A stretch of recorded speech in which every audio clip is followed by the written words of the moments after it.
morning everyone. We're going to get started in 2 minutes. But can I just draw your attention to the slide behind you. Okay, so today you're going to get the chance to vote for a party before we hear the debate, and then you're also going to get to do the same afterwards. So if you've got your phone, just send one of those codes to that number on the screen, and then you'll all do the same again at the end. We're going to start in 2 minutes, so please, as quick as possible.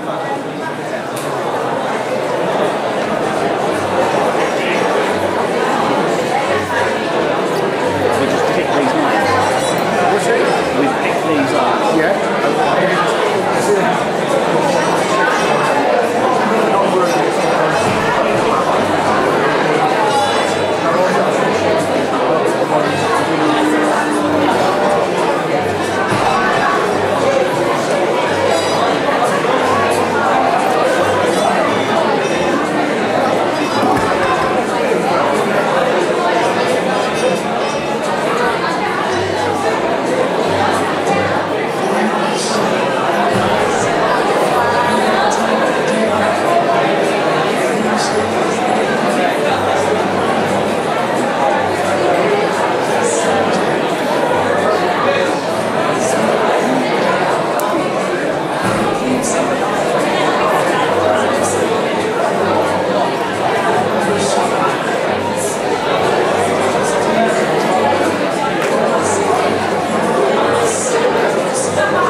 Believe me, in 3 minutes when I'm finished with you, you can be ready to go, okay?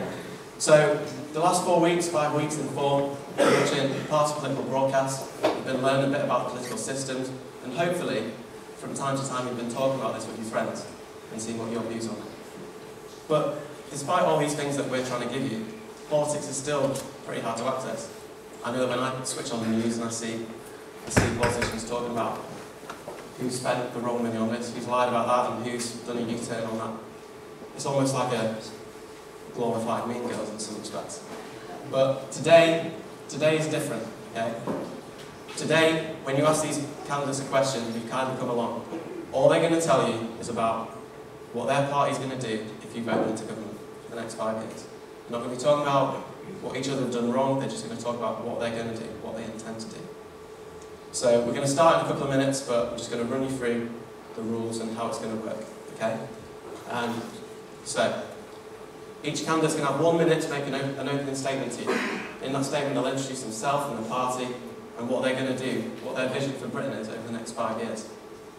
After that, it's your turn. So you can submitting questions to us. We've chosen some of your questions. You all know who you are. And the candidates are going to have 30 seconds to answer that. We're going to hear from all the candidates, and then we're going to come to you. Alright, now we've decided the order that they're going to be speaking in by drawing cards, okay? I'm a maths teacher after all, cards have to come into it somehow. And this is going to be the order they go in every single question. Now, obviously to make it fair, the first person each time will change, so it's a bit like pass the parcel in that respect. But the only way that today's going to be a success is if you get involved, okay? If they talk at you and then you give them nothing back, you're not going to enjoy it, okay? You're going to be bored and you're going to wonder what you think from them. So what I really need you to do, when they're answering the questions, you're going to have loads of opinions and questions running through your mind, and they're all going to be brilliant and unique and different to everybody else. So I just ask you to be really bold and confident. When I come and ask if anyone's got any further questions, stick your hand up, okay? Mr. Clark, Miss Wilson, Miss Wilson is going to come with a microphone. It's only a microphone, don't get scared, just imagine you're posting it on Twitter, alright? But we really need to hear your views. One of these people, every week, is going to be going down to London to represent you and your views. We want to make sure that their views are your views. We want to make sure you agree with them. Because that's what politics really is. Somebody going down to represent a bunch of people to Parliament, to change the laws, change the way that we run the country, to make the lives of you and your families better. Okay, so it's really important that you get involved. Now, the last thing I'm going to say is, by all means, have your preconceptions. Okay? It's human nature to judge and have preconceptions, what you talk about with your family, what you talk about with your friends. But please, what I'd ask you is just to take your opinions and, based on the facts that you'll get today, really think about them and reevaluate them. You should always be reevaluating your opinions when you get new information. Okay? Opinions, so my final simile, okay? Opinions are a little bit like Facebook profiles. Alright? Everyone has one, but they should also be regularly and thoroughly examined. Okay? And on that bombshell, we're going to begin. Okay? So, can I invite Shawkat, the youth candidate? You have 1 minute to talk about your vision for Britain for the future. Okay? Enjoy, guys. Thank you.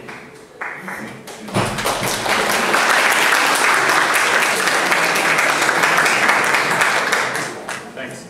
So, elections come and go, and what we do every time is we vote for a different party and a different set of policies to come into power.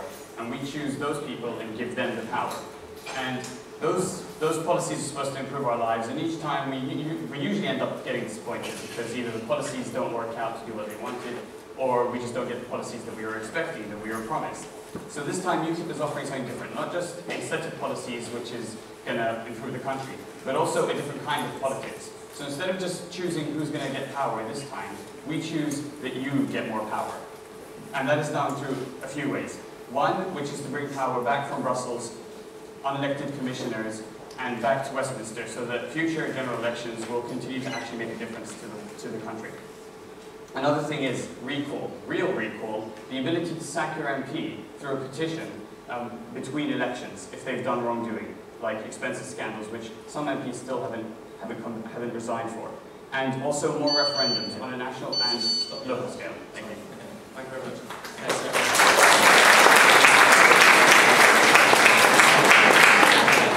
Very polite audience we have, good to see. Okay. So, Nick, Liberal Democrats.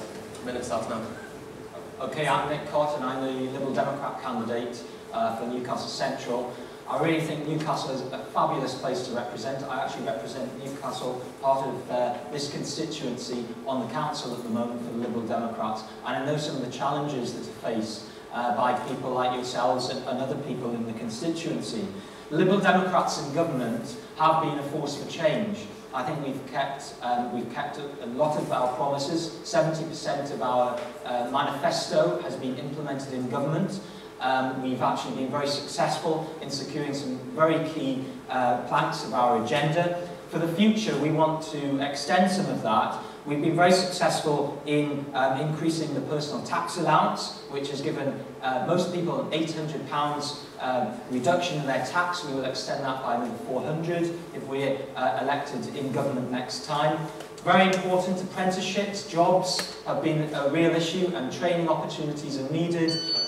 Sorry.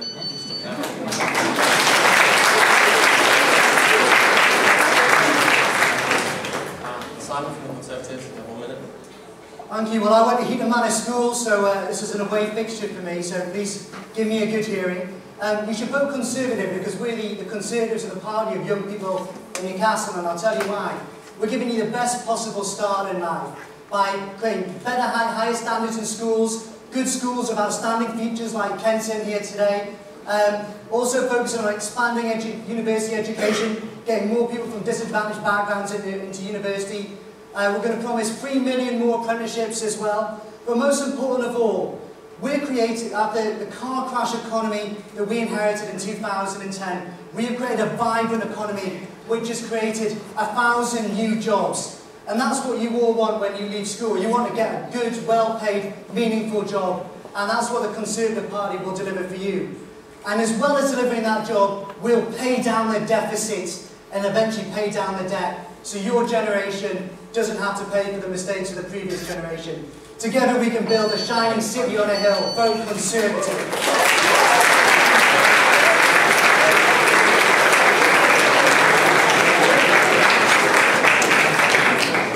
I'd just like to make aware everyone that will be the last that you hear people talking about the history and the past. Okay, it's all about the future. Do you have 1 minute? Well, I just realised this is where I took most of my exams, so no wonder I'm feeling a bit nervous. I went to Kenton School. I grew up in a council house down the road on Hillsview Avenue. The NHS saved my mother's life. I benefited from these great public services which enabled me to realise my dream, which was to be an engineer, not a politician then. The Labour Party believes that Britain succeeds when working people succeed. That's why we fought for generations for great public services. That's why we want to build an economy where everyone does well, where there are good, secure jobs with decent pay, and where there are great public services such as education, such as the National Health Service. You need a Labour government if you are to realise your dreams. I hope we can do that together.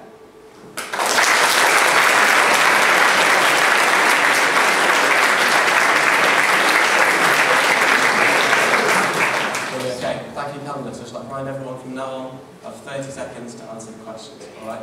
So this is where it starts to get to the nitty-gritty, the real policies.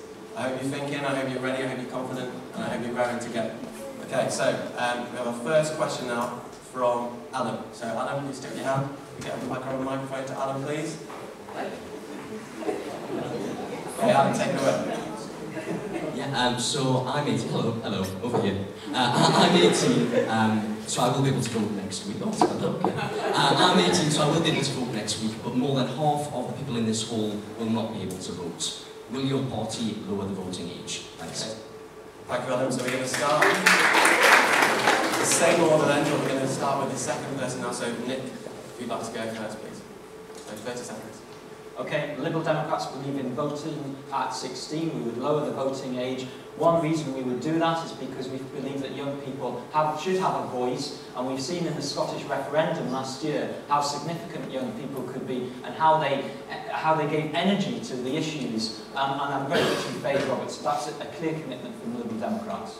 Okay, thank you, Nick. Simon? I'm going to be really unpopular. I'm going to say no, we wouldn't lower the voting age. There's always going to be people who are going to lose out wherever you put the bar.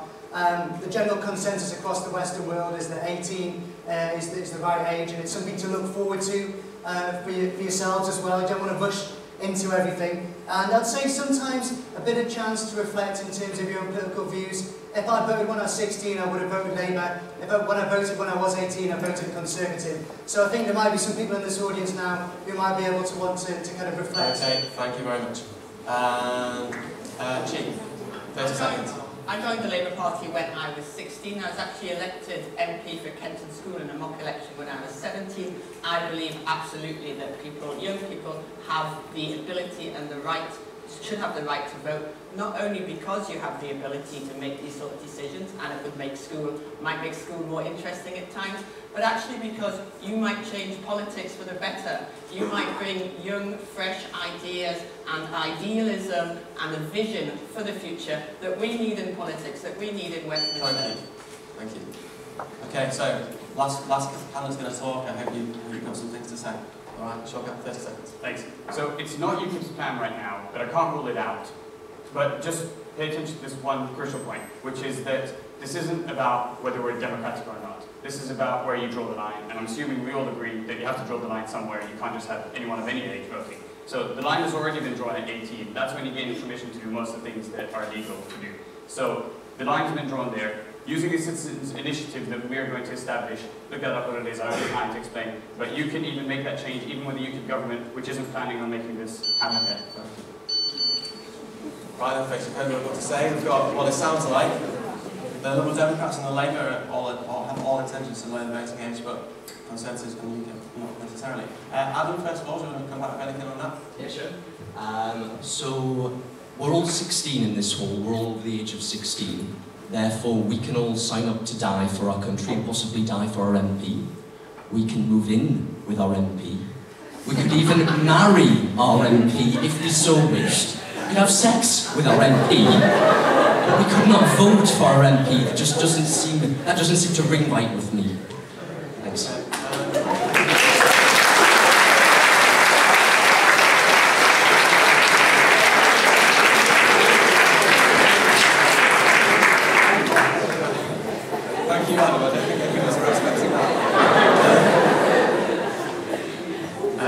Simon seems not to say to me on that, so Simon, please then. If I was having sex at 16, I would have been very happy, but I would say, I think you made an excellent point about military service, and this is where the fundamental, where the voting age, why it was lowered to 18 in the first place, was because of the boys going off to fight in the First World War, which created quite a movement towards lowering the voting age. You can't fight, you can join the army at 16, but you don't see combat duty until you get to 18. And I think that's an important distinction to make, because I think everyone who does vote, it's about, you would potentially be conscripted to fight in the war, and that includes women and men as well. So I think there is a distinction there, and while I think you can start a family at 16, I think 18 perhaps is the right age in terms of being able to take on other responsibilities, like being able to buy alcohol as well, which you're not supposed to do before you're 18, but I know some people, no confessions here might do. Yeah, so I agree, you made some actually really great points. Personally, I'm indifferent on this topic, and let me just tell you about the citizens initiative that we're going to establish, which is, yeah. So basically, every 2 years, a petition with the most amount of signatures, that's over 2 million, will get a referendum from the government, whether we like it or not. So you can make that case, and then you can even force it to happen if you was a government. Okay. Nick, you want to say something? Yes, I think what you've raised is really important, and I think you've put the points very well. I think there is discussion to have actually about when adulthood starts, and some of the issues that you've raised actually relate to that question. But certainly, I think for all the reasons you've raised, there's no justification any longer to have the voting age at 18. It must be lowered to 16. I think it would make a lot of difference. And politicians would take more notice of young people's issues. I think sometimes, certainly discussions I have with young people and things that you read about, certainly tell me that young people often feel that they are not listened to. And I think it's really important that they are. And I think this would be a really good way for politics to demonstrate that young people are important, and it would be important for you to be an active citizen as well. Thanks, Nick. Chi, do you want to raise that as well? You're absolutely right to say there are a lot of very important decisions that you're making right now, though I perhaps don't agree with all the ambitions you may have set out. And that is why I think it's really important that it should be done in the context of great education and school system. And obviously I think Kenton's a great school system which gives both civics and public health and safety and sex education lessons as well, so that those decisions can be made in that kind of context. But I also think that deciding to vote is one of the most important decisions everyone here will make, because one of the reasons that politicians don't listen as much to the voice of the young as they do to the voice of the old is because young people are less inclined to vote. Thank you. You all know that from the talk we had from the council that came in. Okay, so it's really important to do that. We're going to move on to the second question now. Okay, so Callum, can you stick your hand up, please? Or can we grab the microphone? So Callum. Okay, Callum, take it away. Why do we spend so much money on foreign aid when we still have food banks in the UK, particularly Newcastle? Okay, so questions are behind you. We're now going to start with Simon, so you're going to go first. We've got 30 seconds. I'd say there's not necessarily a link between the two. In France, which is a socialist-run country, they have twice the number of food banks and they spend less on international aid than we do. So I think it's wrong to try and penalise the poorest in other countries to deal with poverty in this country. The food banks is a really complicated issue, and I feel really kind of morally vexed by it personally.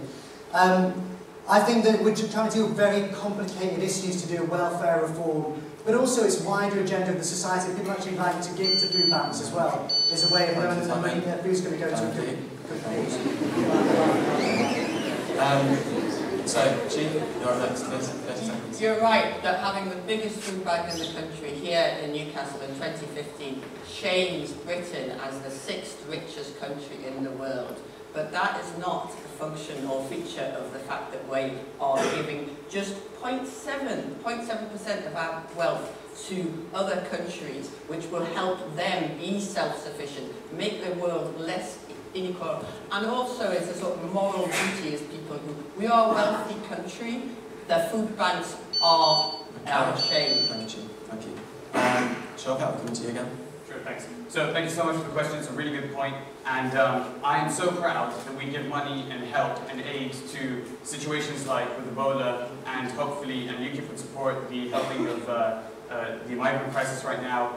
And but at the same time, I'm really not proud that we give millions of pounds to countries to build water parks and aid to India as well, who has their own space program. So it's getting ridiculous. So UKIP wants to cut it down to just the necessities and the true emergencies, which is actually about £2 billion instead of the £11 billion that it is now. Thank you very much.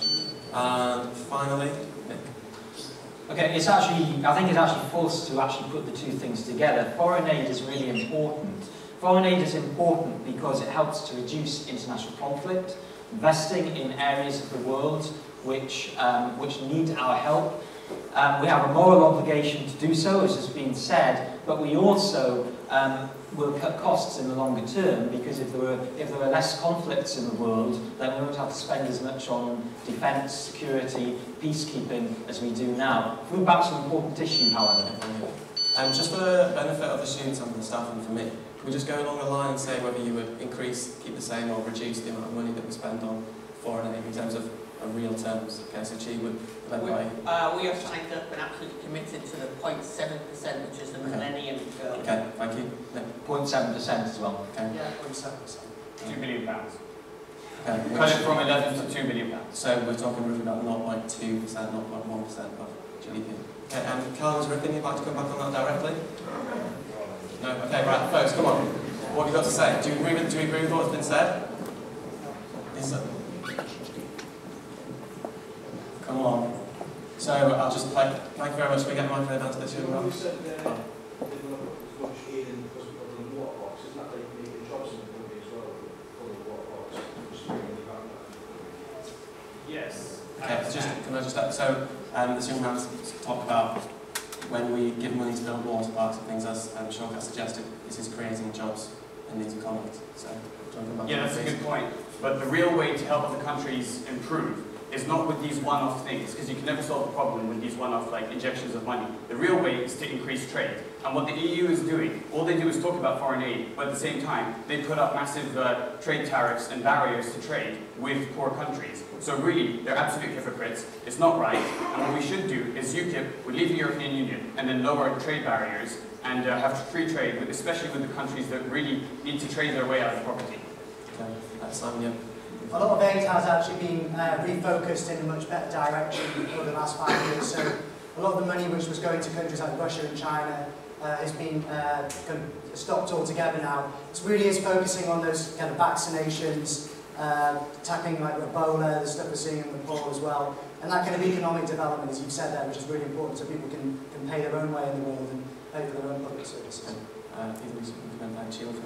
Yeah, the figure of just of 0.7%, it wasn't plucked out of the air. That was a figure which a huge commission of people calculated would eliminate poverty in the world if every country did that. So that's why we have committed to doing that. Now, not every country is doing it, but we're leading by example. And when you come to, yes, when you come to, there are always going to be bad examples of how money is being misused, but the vast majority of the money is really tightly controlled, and the outcomes are, we can see that there are less people. There are less people dying of malaria in the world because the UK is giving that kind of money. And in addition, the money is also going to build an infrastructure to help train, to help build roads, to help educate, to help the skills, so that there's more training. Nick wants to come in. Yes, I don't understand what the issue is in relation to the point that was made, because I agree with the speaker, which was that this is money which has been spent on infrastructure and other things. And that, to me, is quite vital. I don't think it's piecemeal at all. I think it's actually something which is quite coordinated, and it deals with a number of important things that the world is facing. And the issue about the European Union, well, often this is actually done through working together with other partners within the European Union to actually coordinate efforts, to do our best to help those people in other countries and to support those states that need our support to reduce international conflict, and we really must do that. The idea that we can reduce the amount we spend on this, it appalls me. It really does. Shawkat, come to you and then we'll move on to another question. So, final word. Right, sure. It's all well and good to improve infrastructure in other countries to improve trade, but if you've still got these massive trade tariffs up, then you're not truly encouraging trade. And trade is the way that you leave poverty. That's how all countries did it in history. We traded with each other, we all got wealthier. That is the way, not one-off injections of money. That doesn't fix anything. Okay. Right. I think the subject of feedback will come up a little bit later, so you'll have your chance to say something about that. So we're going to move on to our third question. So Mark, can you stick your hand up, please? Can we get a microphone over to Mark, please? And this question is about students. Okay, so Mark, take it away. What would your party do to support future students financially? Okay, so what would your party do to support future students financially? So a really good opportunity to stick to what your party's telling you, to just tell the folks what they want. So we started with Simon last time, did we? So Chi, we'll come to you first. So, supporting students financially is one of the most important things that a government can do, because it's a really difficult and challenging time, and especially when you're trying to make the decisions about what you're going to do with the rest of your life. So we reduced tuition fees. We said we reduced them from £9,000 to £6,000. We would also make sure, if you don't want to go to university, every student here who gets the right basic grades in English and maths gets the offer of an apprenticeship, so that you can study and work a good apprenticeship, a proper apprenticeship. Thank you. All right, great. Policy focused, brilliant. You get Shawkat. Right, so thanks. So we eliminate tuition fees entirely for STEM subjects, which is the science-related ones, medicine, technology, etc. But in terms of everything else, the reason tuition fees can go so high is because there's such a demand for universities. It's just simple supply and demand. So we'd stop encouraging everyone, absolutely everyone, to go to university regardless of how academic they are or what they want to do. There's other courses you can take, 1-2 year, more efficient courses, specifically tailored to specific trade skills, and we also encourage more apprenticeships. And that will lower the amount of people who are going to university, just in terms of those who are going who shouldn't be going. Okay. Nick, you've got 30 seconds. Okay. Yes, one of the things that young people are concerned about is transport, I think, and we would introduce a young person discount card for 16 to 21-year-olds, which would be 2/3 discount on buses, and we would enable councils and other organisations to add to that if they wish to do so.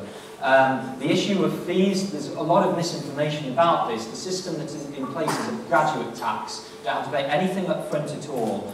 And the new system allows people to study part-time without paying up front anymore, and I think there are benefits there. Thank you, Nick.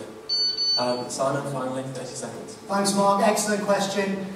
We originally put fees up from 3,000 to 6,000, but we allowed universities to top it up to 9,000, so they could use that extra money to be able to support kids from disadvantaged backgrounds to go to university. And I'm really pleased to say that that's raised £300 million and means that now participation from people from disadvantaged backgrounds is at an all-time high. I'd also say to boost your income, get a job. I mean, that's a lot of people do that when they go to university. I did it. Having a flexible labour market, which is loads of work, is a really good way of supporting yourself when you're studying. Thank you very much. So just a little recap of what happened in the scene. So Chi, the Labour Party, would reduce fees from 9,000 to 6,000. UKIP would eliminate tuition fees for STEM subjects, but everything else would remain the same. Lib Democrats keep the tuition fee the same, but introduce help for transport. And Conservatives keep the tuition fees the same, but suggest we get a job. Right, I think you all got the same. So I think that's what it is. I think that's about. Okay, yeah, that's a fair representation. Right, who's got something to say? I'm sure. Can we? Do we believe them? Oh, yeah, it's coming to the front. You kind of just said that you wouldn't encourage everyone to go to university. You said there were people sitting there falling down who deserve to go to university as much as the other people. Is that what's there? No, absolutely not. It's about the people who genuinely are not, that isn't their kind of thing. Like, a lot of people naturally wouldn't decide, I'm going to go for a full 3-year course. And especially when a lot of the courses, some people, none of the courses are for them, but maybe they want to be an interior designer. So there's a 1 or 2 year specific course for interior design. It's not university that won't give you this giant debt on you, and you'll leave that course tailored, with an education tailored to studying in that industry. And while that person is usually, through this culture of you have to go to university, encouraged to go to university, and so then they might choose some other subject that they don't actually want to do, and yeah, this is exactly what we're talking about. So if we reduce that huge demand, then all the tuition fees will start to go down anyway. Okay, thanks. Folks, we got, okay, Bradley, second in the classes, yeah. Oh, it's on. Right, my question's for Labour. So, if you said you're going to reduce them to £6,000, when will this change come into place? And also, come on, LibDems can't seem much about tuition fees. The one who said they weren't going to raise them to £9,000! Appreciate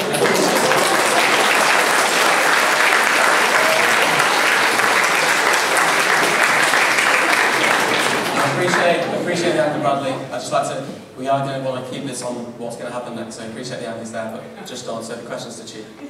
So the reduction would come into place in the years 2016-2017, so not this term, we can't do things this class, not this year, but next year, and it would apply to all students. Okay. Can I speak on apprentices as well? Nick, do you want to just come in first? And then, is it about policy or is it about PAS? Oh, well, yes, well, it's just to respond to yeah, that's it. Okay. Yes, yes, obviously, you know, the point's been raised about tuition fees, but this system is much fairer. The issue about reducing the fees is here. It's just not significant. Okay, keep it to your own party, please. Okay. It's part of the point, because it isn't actually going to impact that much, because you don't actually have to pay any fees up front. You only pay when you earn over £21,000 a year. And some people will earn a considerable amount of money when they are employed. Not everyone, but some people will. Okay. So that's really important. I think you ought to bear that in mind. And the issue is, are we getting more disadvantaged people? Are we widening access to higher education? And those are the things that are happening. The Liberal Democrats also have plans to link apprenticeships with more and the new degree courses to widen the opportunities for studying a whole range of curriculum at university. Do you want to say a few more on what they would do about apprenticeships? I want to say that we believe that apprenticeships should be of equal value as university, and that you should be able to make a choice about whether you go to university or take an apprenticeship based on your interests, your ambitions, your career goals. Not because university is seen as some sort of elite model, but also not because it's going to be so expensive and saddle you with lots of debt. It should be your choice based on your priorities. And also, I want to make it clear that the way we're paying for reducing the fees which is not going to add anything to the national debt. We're paying for it in part by increasing the interest rate that those who earn more pay. So it actually is a progressive way of reducing the tax. Okay. I think we're going to say last word, Simon. Just to say, university's great, it's a rites of passage, it's not just about getting a job, it's about making you a better, well-rounded individual. But apprenticeship's going to do that as well, and that's why we're promising 3 million more apprenticeships over the next Parliament if we get them. So we've got a win-win there, depending on whatever you want to do with your lives. Oh, thank you. Great. So, that's tuition fees over. We're going to move on to the next question. Very different question. Michael, please may you stick with your hand. Correct stuff. We get a microphone to Michael. Can you ask your next question, please? What are your policies on the defence budget? How will these policies be beneficial? Okay, so the questions are behind, and we are back to Shawkat. You're going to start this one. 30 seconds. Defence budget. Thanks for the question. Basically, UKIP wants to increase the UK's defence. It's because there's a few things I hate more than warmongering, but at the same time, it is only responsible that we have a ready, able and prepared defence, and instead of relying on private war companies, basically. So we would increase defence budget. We'd increase it to 2% that NATO demands, and then a further 4 billion on top of that by 2020.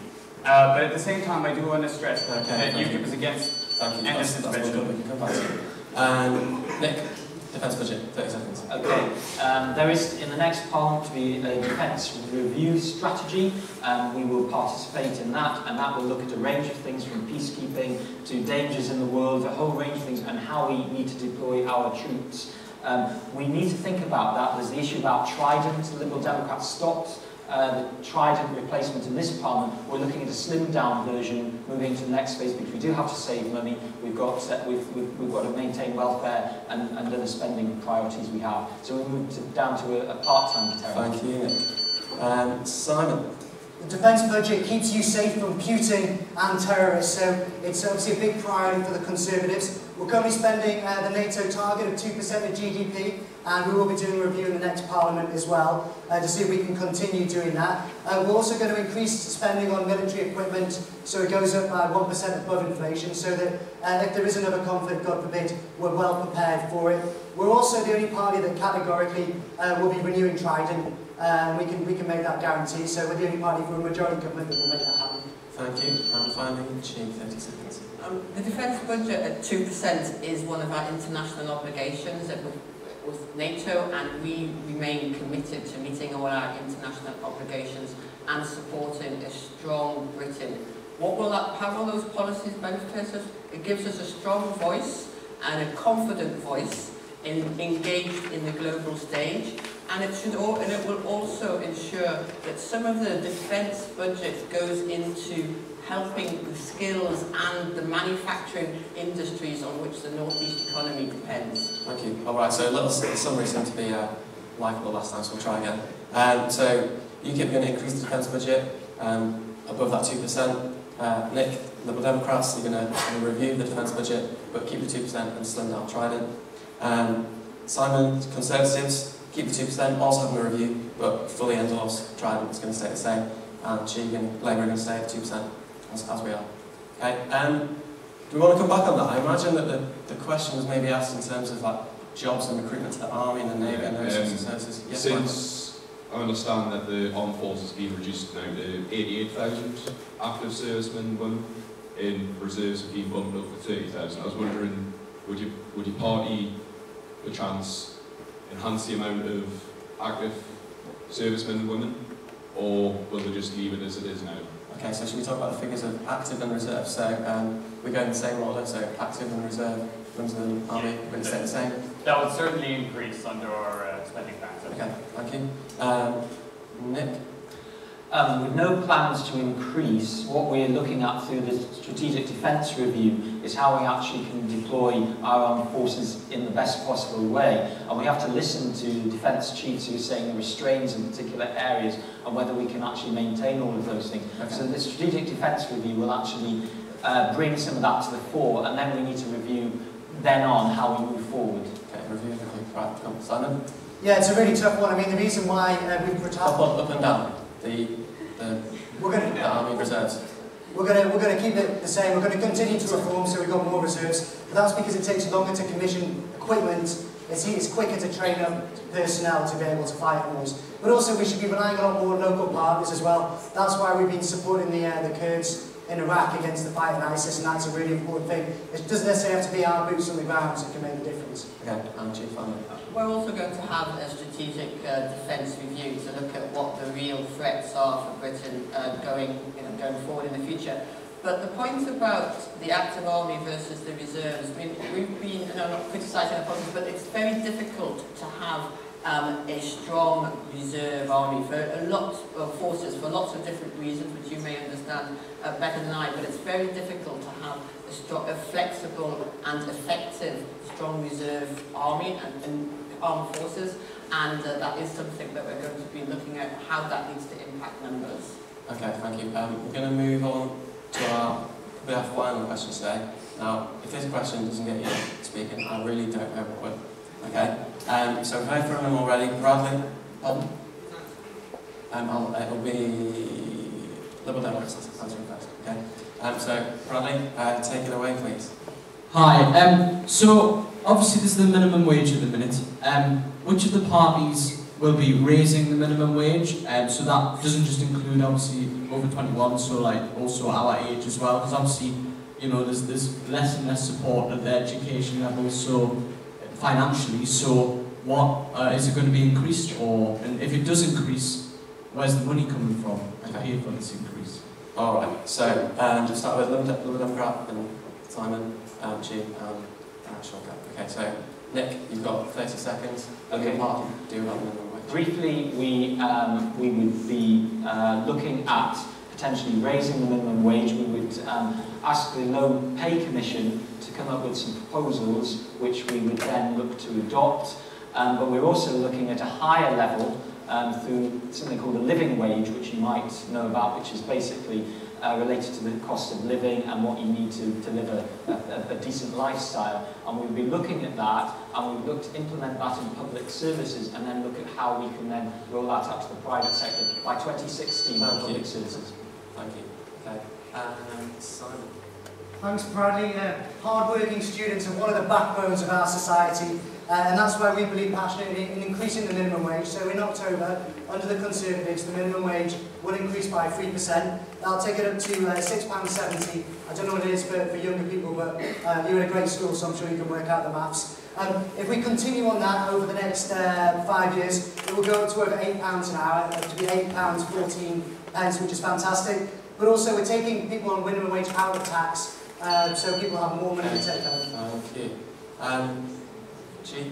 It says that we'll increase the minimum wage to £8 in the next government. It's not something that government pays for directly, it is something that businesses pay for, but we believe that businesses do better when they treat their workforce right, and they do better when they get the best out of their workforce by paying them right. And that's the reason why we're also going to incentivise businesses to pay the living wage. So we will give businesses tax breaks for paying the living wage to their employers, because employees are the people who make for the economic success.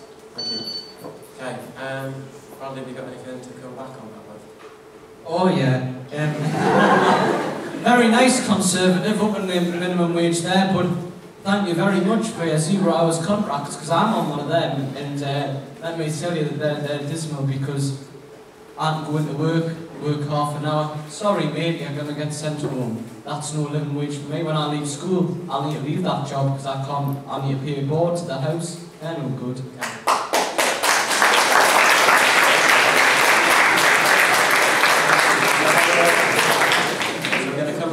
We're going to go across the line with 4 candidates. So there's about 0 hours contract. Can you just, very briefly, before we come back to anything else? I'm so sorry. No worries. I knew we should have put this last question in. I was going to say something.